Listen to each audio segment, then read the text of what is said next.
बिस्मिल्लाहिर्रहमानिर्रहीम। तो last class में हमने एक बेसिक अंडरस्टैंडिंग डेवलप की एओपी के बारे में और एक सिनेरियो बनाकर हमने इसको सॉल्व किया। आइए उसके थ्योरेटिकल एस्पेक्ट्स को हम क्या करते हैं, कवर करते हैं किताब से। AOP includes a firm. AOP में जो है वो क्या शामिल है, फर्म शामिल है। Firm means a partnership firm, a Hindu undivided family, any artificial juridical person or any body of persons formed under a foreign law but does not include a company। यानी पार्टनरशिप फर्म और joint ventures जो हैं वो इसकी common example है किसकी, AOP की। सारी बातें पहले भी बहुत डिटेल में शुरू के लेक्चर्स में जहां पर पर्सन की डिस्कशन हुई थी वहां पर इन डिटेल ये सारी डेफिनेशन आपको एक्सप्लेन कर दी गई थी, अगर आपको याद हो तो। ऐसा ही है ना, ठीक है जी। तो एओपी को टैक्स के बतौर पर्सन ट्रीट करता है, लिहाजा एओपी ने अपने इनकम पर खुद टैक्स पे करना है। AOP page tax at the prescribe rates on it's income taxable under normal tax regime.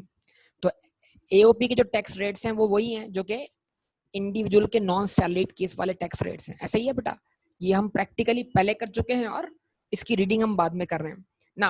उसके बाद क्या होगा, एओपी अपने प्रॉफिट्स पे टैक्स देगी और वो टैक्स जो होगा वो एओपी टैक्स कटने के बाद जो हिस्सा होगा वो एओपी के मेंबर्स में क्या हो जाएगा, तकसीम हो जाएगा। यस और नो बताइए बेटा। उसको हम क्या बोलेंगे, share of profit from AOP. जवाब दें तो लिखा हुआ क्या आ रहा है, share of profit from AOP is exempt. Key point ये रहा आपके पास, share of profit from AOP is exempt but the same shall be included in taxable income only for rate purpose। यानी कि एओपी से मिलने वाला हिस्सा जो पार्टनर को मिल रहा है, मेंबर को मिल रहा है, वो एग्जेम्प्ट है। लेकिन अगर उस पार्टनर की कोई और टैक्सेबल इनकम है तो क्या करें, आप उसको ऐड करें रेट पर्पस के लिए। और वो रेट पर्पस के लिए कैसे ऐड होगा, उसके बाद उसकी टैक्स लायबिलिटी इससे किस तरह मुतासिर होगी, ये सारी बातें हम कवर कर चुके हैं अगर आपको मालूम हो तो।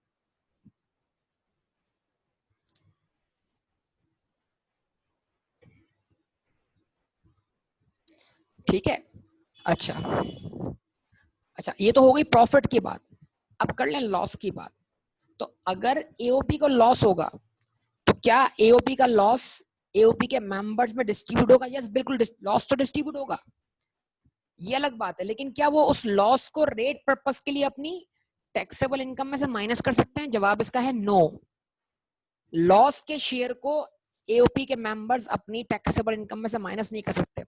वो लॉस जो होगा उसका बेनिफिट एओपी खुद लेगा। कैसे लेगा कि अगर मिसाल के तौर पर टैक्स ईयर 1 में एओपी का लॉस है 5 लाख का और टैक्स ईयर 2 में एओपी के पास इनकम है 2 मिलियन की, तो अगले साल क्या करेगा, एओपी अपने पिछले साल वाले लॉस को कैरी फॉरवर्ड करके उसको अपनी इनकम में से एडजस्ट कर लेगा। मतलब 2 मिलियन में से अगर पिछले साल का लॉस क्या हो जाए, एडजस्ट हो जाए, तो फिर कितना बचेगा, 1.5 मिलियन।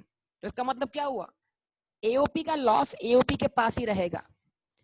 एओपी का लॉस रेट पर्पस के लिए एओपी के मेंबर्स कंसीडर नहीं कर सकते। Share of loss from AOP is not adjustable against income from the members, nor it is considered for rate purpose. AOP itself carries forward its losses. AOP अपने losses खुद carry forward करेगा, मतलब वो आज के loss से अपनी मुस्तकबिल की इनकम को रिड्यूस करेगा। क्या ये बात समझ में आती है कि नहीं आती?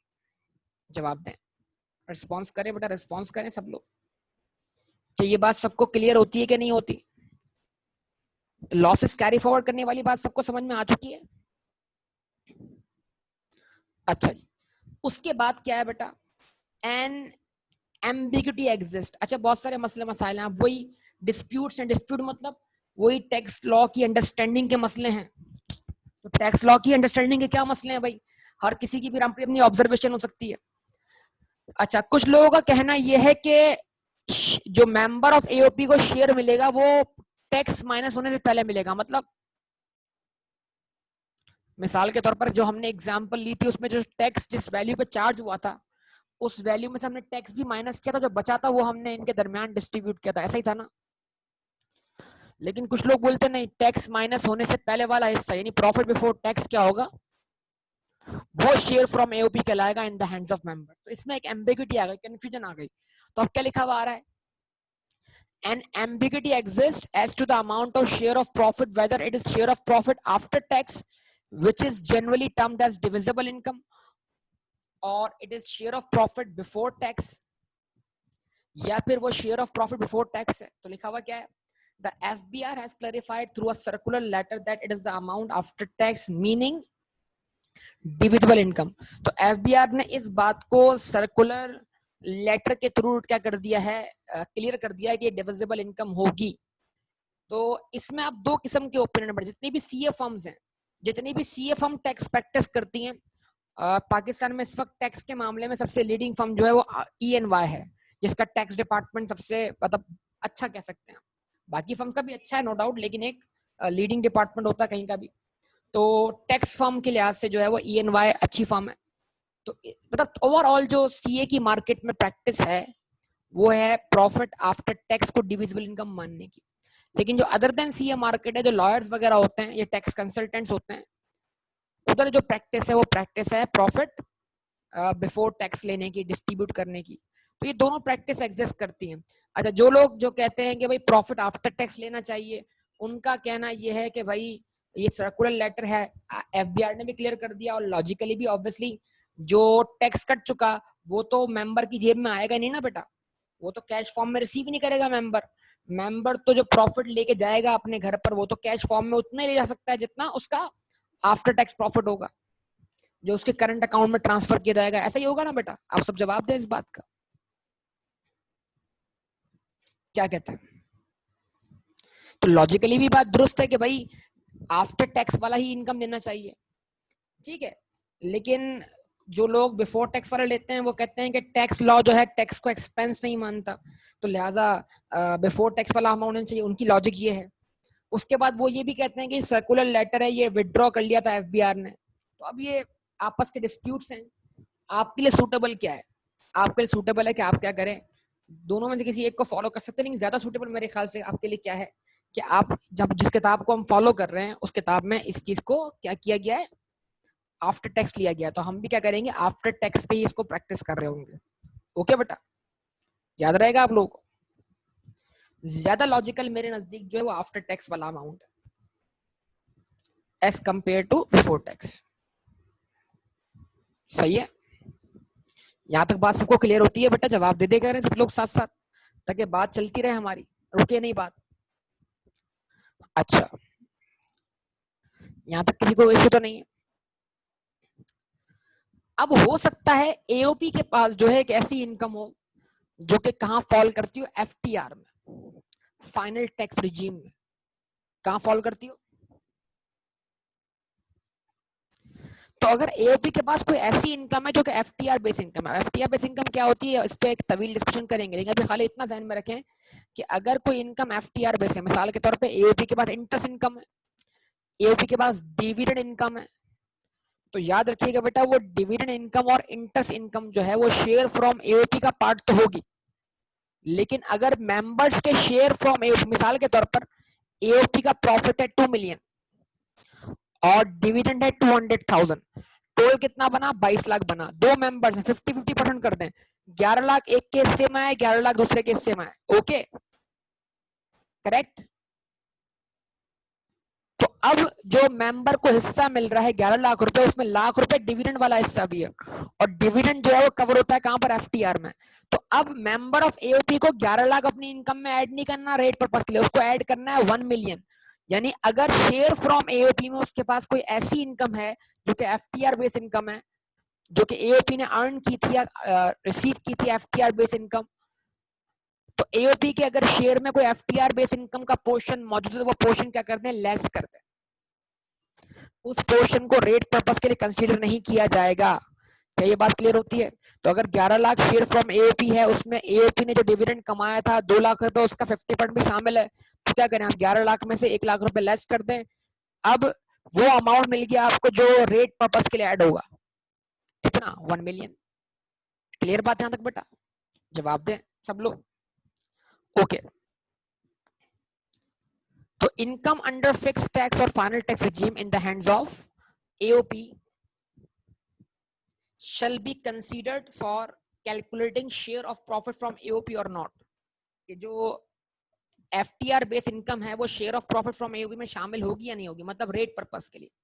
The answer is no, as the tax under FTR is full and final tax liability. And secondly, section 169 clearly states that the income under FTR shall not become part of any head of income. तो FTR base income को आप किसी भी head of income का part नहीं मान सकते. अब ये डिटेल हम आगे किसी पॉइंट पर डिस्कस करेंगे. यानी आसान लफ्जों में कंक्लूजन इतना है कि अगर शेयर फ्रॉम एओपी के अंदर कोई FTR बेस इनकम का एलिमेंट मौजूद हो, आप क्या करेंगे, उसको लेस कर देंगे. बाकी जो शेयर फ्रॉम एओपी बचेगा वो आप मेंबर की टैक्सेबल इनकम में ऐड करेंगे only for rate purpose. Clear. Number third point, अगर मेंबर फ्रॉम एओपी, जैसे कल हमारी लास्ट एग्जांपल में बी था ना, बी भी तो मेंबर फ्रॉम एओपी था.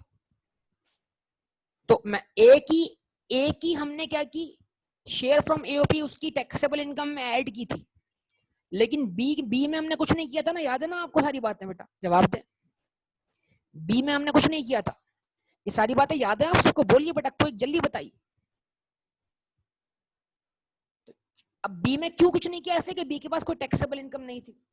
तो अगर बी के पास कोई टैक्सेबल इनकम नहीं थी, या फिर अगर बी के पास सिर्फ और सिर्फ क्या हो, FTR वाली इनकम हो. कौन सी इनकम हो? बी के पास अगर इनकम तो हो, लेकिन कौन सी इनकम हो? बी के पास इंटरेस्ट इनकम हो, बी के पास डिविडेंड इनकम हो. तो अगर बी के पास सिर्फ और सिर्फ FTR बेस इनकम्स हैं, तो तब भी शेयर फ्रॉम एओपी जो है वो उसकी इनकम में ऐड नहीं होगा. इसका मतलब क्या ये पॉसिबल है कि मेंबर ऑफ एओपी के पास इनकम हो? क्या ये पॉसिबल है कि मेंबर ऑफ एओपी के पास इनकम हो लेकिन फिर भी एओपी का शेयर उसमें ऐड ना हो रेट पर्पस के लिए? यस. तो हमने बोला अगर उसके पास FTR बेस इनकम है तब भी हम क्या करेंगे, शेयर फ्रॉम एओपी उसमें ऐड नहीं कर सकते फॉर रेट पर्पस, क्योंकि उस पर जो भी टैक्स विदहोल्ड हुआ है वही full and final discharge of tax liability है. इस बात को ध्यान में रखिएगा. तो FTR पे एक डिटेल डिस्कशन आगे करते हैं. ये मैं आपको पहले बोल चुका हूं, बार बार याद दिला रहा हूं. तो इस चीज में कोई कंफ्यूजन क्रिएट मत कीजिएगा बराए मेहरबानी.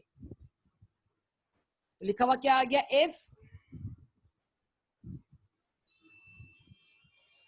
if a member has income only under FTR, then share from AOP shall not be included for rate purpose. ठीक है बेटा, क्लियर? अच्छा जी, अब ये एग्जाम्पल है. आप इस एग्जाम्पल का स्क्रीनशॉट लीजिएगा, आप इसको सॉल्व कर लीजिएगा, क्योंकि मैंने आपको सॉल्व करके दिखा दिया था लास्ट क्लास में. सही है? जवाब दे. आप इसको खुद से सॉल्व कर लेंगे ना?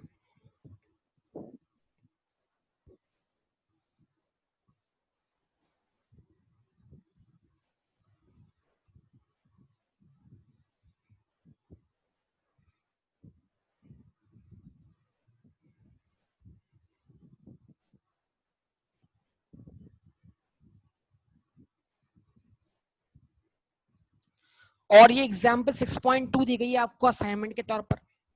जी आप सॉल्व कीजिएगा.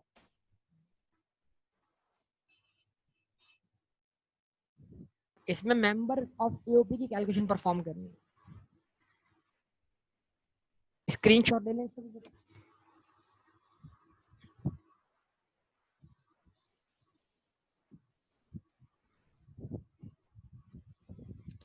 उसके बाद ये एग्जाम्पल 6.3 है, ये भी आप सॉल्व कीजिएगा. लॉकडाउन में खाना खाया था बेटा तुमने? विदात, लॉकडाउन में खाना खाया तुमने? हैं? लॉकडाउन में तुम पार्टियां कर रहे हो बेटा, वो सब कुछ चल रहा है तुम्हारा. लॉकडाउन में तुम्हें होमवर्क नहीं चाहिए बेटा? हैं? क्या कहते हो? सही बोल रहा हूँ ना? बाकी सब चाहिए तुम्हें लॉकडाउन में, बस होमवर्क नहीं चाहिए.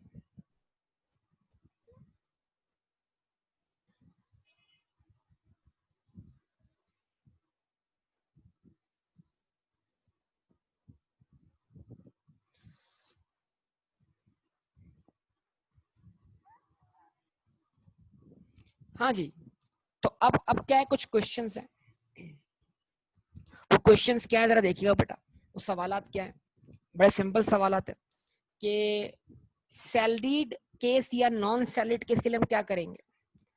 तो हम सैलरीड केस के लिए वही अप्लाई करेंगे, हम सैलरी को डिवाइड करेंगे टैक्सेबल इनकम से, ना कि taxable income for rate purpose.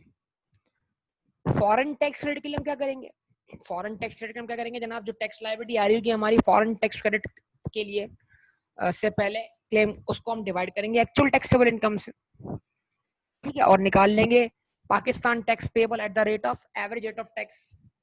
ठीक है जी। रिबेट और इंश्योरेंस के लिए भी हम एक्चुअल ए अपॉन बी इस्तेमाल करेंगे हेल्थ इंश्योरेंस के लिए। लेकिन जैसे हम बात करते हैं वो 3 रिबेट्स हमारे पास से जिसका ए अपॉन बी कांस्टेंट था, याद है आपको, वो 3 रिबेट्स आपको याद है, इसका ए अपॉन बी कांस्टेंट था। तो अगर वो 3 रिबेट्स जिनका ए अपॉन बी कांस्टेंट था, वो अगर किसी ऐसे केस में आ जाते हैं हमारे पास जिसमें इंडिविजुअल के पास जो है वो शेयर फ्रॉम एओपी भी मौजूद है, या किसी भी पर्सन के पास शेयर फ्रॉम एओपी मौजूद है, तो फिर उन 3 रिबेट्स में अगर शेयर फ्रॉम एओपी मौजूद है, तो फिर उन 3 रिबेट्स की कैलकुलेशन करते वक्त जो ए अपॉन बी होगा, उस ए अपॉन बी के अंदर जो है शेयर फ्रॉम एओपी का इफेक्ट भी क्या होगा, शामिल होगा। मतलब आप शेयर फ्रॉम एओपी ऐड करते हैं फॉर रेट पर्पस, उससे आप वर्कआउट करते हैं टैक्स लायबिलिटी, उसको डिवाइड करते हैं आप taxable income for rate purpose से, आपको मिल जाता है एवरेज रेट ऑफ टैक्स।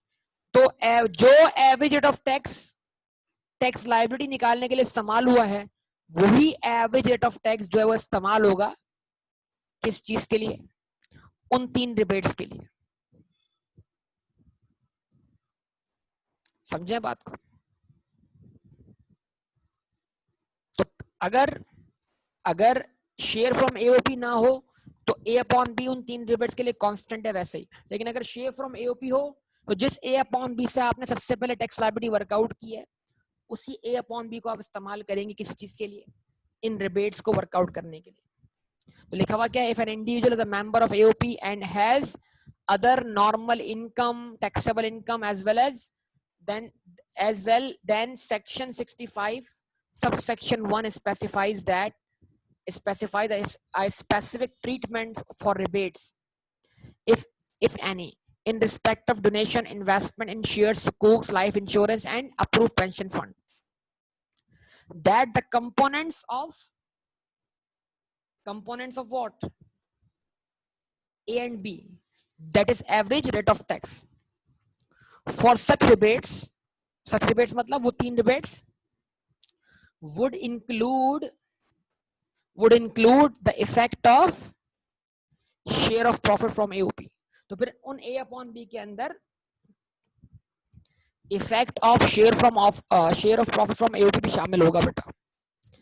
अच्छा, कुछ रिबेट्स में हम लिमिट्स निकालते हैं, तो लिमिट्स निकालने के लिए भी हम एक्चुअल टैक्सेबल इनकम इस्तेमाल करेंगे। मतलब जैसे 30% लिमिट थी डोनेशन के लिए, तो हम ओरिजिनल टैक्सेबल इनकम का ही 30% लेंगे, ना कि taxable income for rate purpose.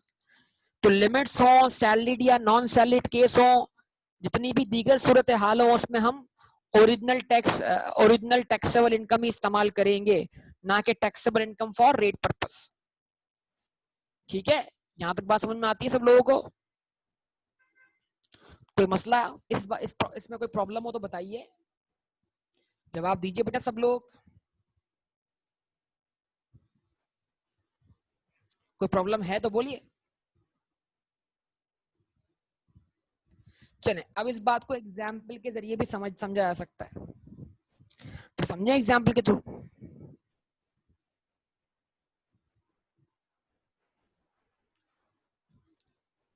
Now क्या एग्जाम्पल, टैक्सेबल सैलरी कितनी दी हुई है आपको, बताइए बेटा सब लोग बताइए, टैक्सेबल सैलरी कितनी दी हुई है आपको? 2,800,000। कैपिटल गेन कितना दिया हुआ है? 300,000। फॉरेन सोर्स इनकम कितनी दी हुई है? 360,000। टोटल इनकम कितनी आ गई? 3,600,000। ज़कात लेस की, कितनी लेस की?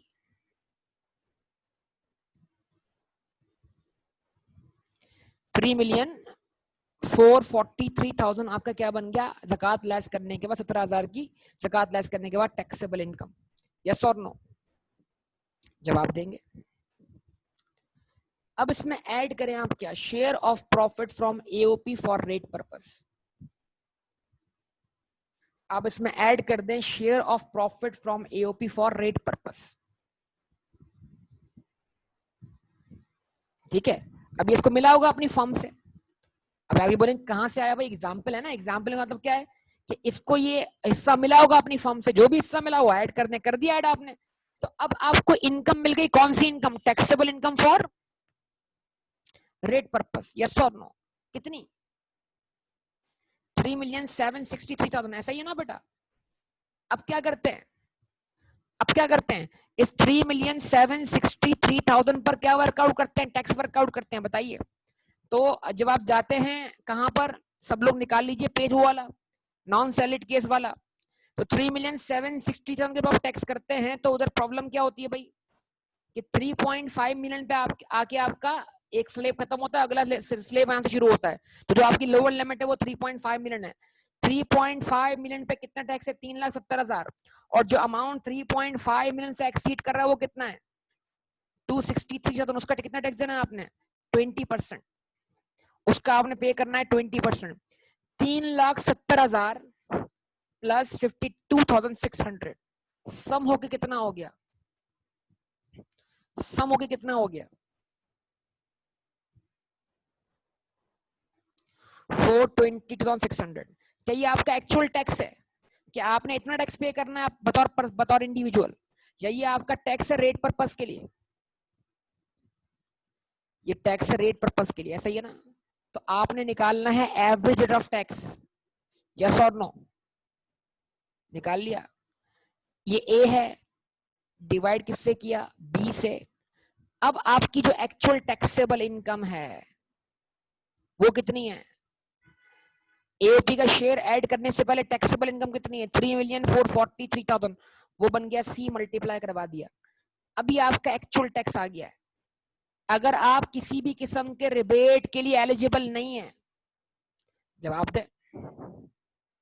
अगर आप किसी भी किस्म के रिबेट के लिए एलिजिबल नहीं है तो क्या करेंगे, इतना ही टैक्स पे कर देंगे। लेकिन अगर आप किसी रिबेट के लिए एलिजिबल है, क्या करेंगे आप,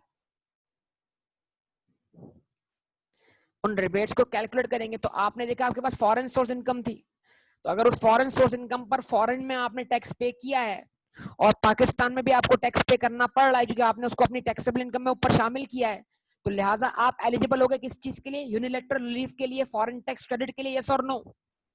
जवाब दीजिए। अब ये क्वेश्चन नहीं, एग्जाम्पल चल रही है, सारी चीजें एग्जाम्पल में आ रही हैं। अब आप ये मत बोलिए चीजें कहां से आ रही हैं, भाई एग्जाम्पल चल रही है। अब फॉरेन टैक्स क्रेडिट हम दो चीजों पे क्लेम करते हैं, दो में से किसी एक पर, actual foreign tax paid and Pakistan tax payable, which ever is lower. तो अब जरा देखेंगे हम यहाँ पर कि फॉरेन कंट्री में आपने उस फॉरेन सोर्स इनकम पे कितना टैक्स पे किया है, 27,000, करेक्ट? जवाब दें। और अब आप निकालें Pakistan tax payable eight average rate of tax.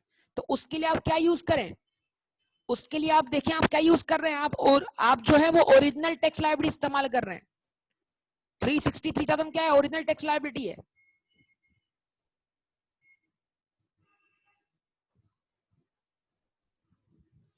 जवाब दें बेटा। 363,000 जो है वो आपकी ओरिजिनल टैक्स लायबिलिटी है। 386,663 आपकी ओरिजिनल टैक्स लायबिलिटी है। उसको आप डिवाइड कर रहे हैं किससे, ओरिजिनल टैक्सेबल इनकम से,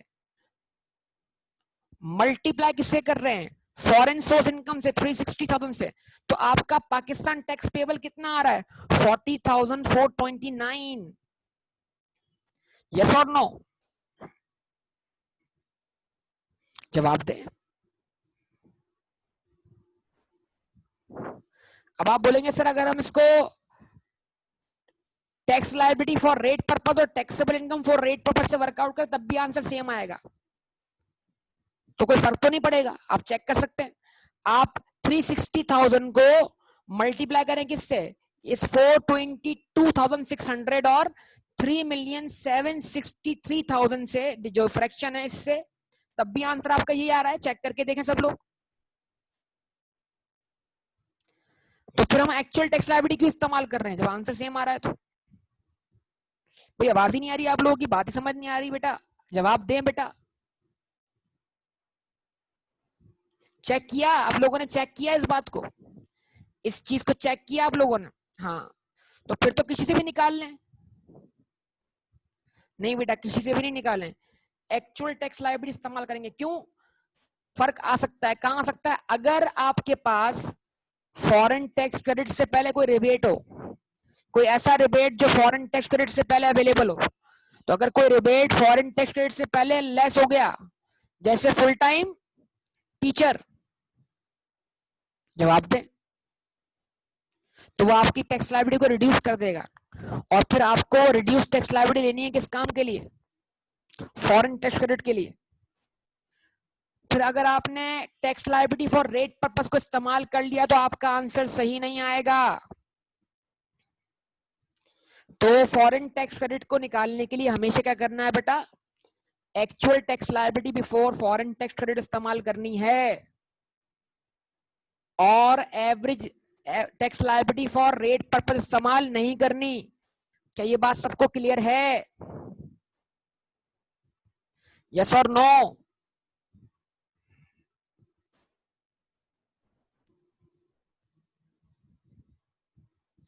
अच्छा बताइए, लोअर क्या आया? लोअर, लोअर क्या आया?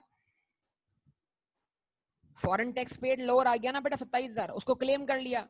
तो 386,663 में से आप 27,000 का कर दें, माइनस कर दें। तो जैसे ही आपने 27,000 माइनस किया तो आपका आंसर आता है 359,663। यस और नो?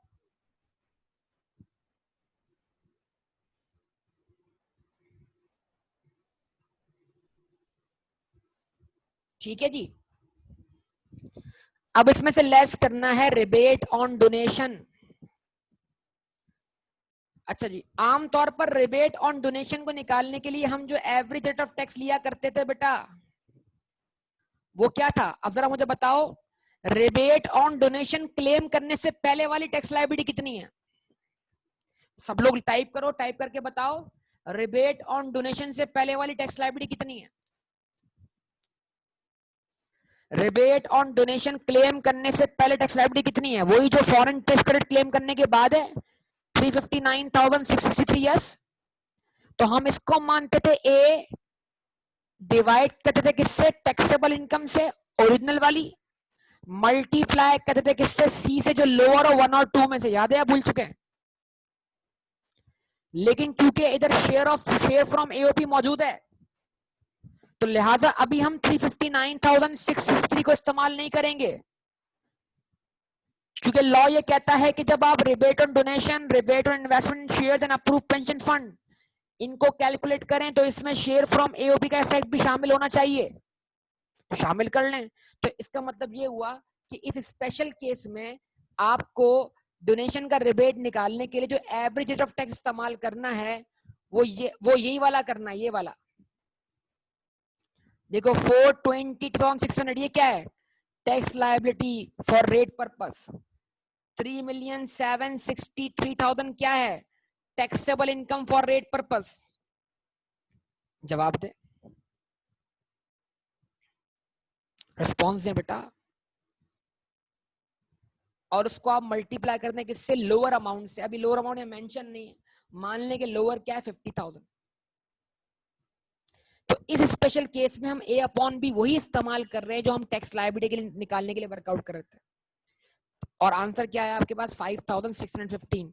तो जो टैक्स लायबिलिटी आपने पे करनी है वो कितनी है? जो आप पर टैक्स ड्यू हुआ है वो कितना है? 354,048, जिसमें से आप एडवांस में कितना टैक्स पे कर चुके हैं? 16,000। और अभी आपको अपना इनकम टैक्स रिटर्न फाइल करते हुए जो टैक्स आपने पे करना है, जो एडमिसिबल टैक्स लायबिलिटी है आपकी, जो आपने खुद एडमिट की है, जो आपने खुद कबूल की है, वो कितनी है? 338,048। तो उम्मीद है बेटा ये सारी कैलकुलेशन आपको समझ में आई होंगी। तो मैंने सोचा आज इसको यहीं से एक्सप्लेन कर दूं, टाइम कम है, तो जल्दी से ये बात हो जाएगी मुकम्मल, क्योंकि अब तक तो आपको इतना एक्सपर्ट हो जाना चाहिए कि अब ये सारी बातें आप मेरे साथ साथ समझना शुरू कर दें। ठीक है जी। तो अब इसी खुशी में आपको एग्जाम्पल दी हुई 6.4, इसमें आपको रिबेट ऑन डोनेशन भी निकालना पड़ जाए शायद, ठीक है, या rebate on investment in share निकालना पड़ जाए, जो भी निकले वो आप देख लें। तो आप एग्जाम्पल 6.4 सॉल्व करके बताएंगे, फिर इसका रिमेनिंग पोर्शन हम कवर करेंगे अगली क्लास में, और ये टॉपिक हमारा इंशाल्लाह अगली क्लास में कंप्लीट हो जाएगा। तो फिर हम जाएंगे अपने next head of income, income from property की तरफ। ओके बेटा, जल्दी से, और हमें जल्दी कवर करनी है चीजें सारी सारी की सारी। जवाब दे बेटा।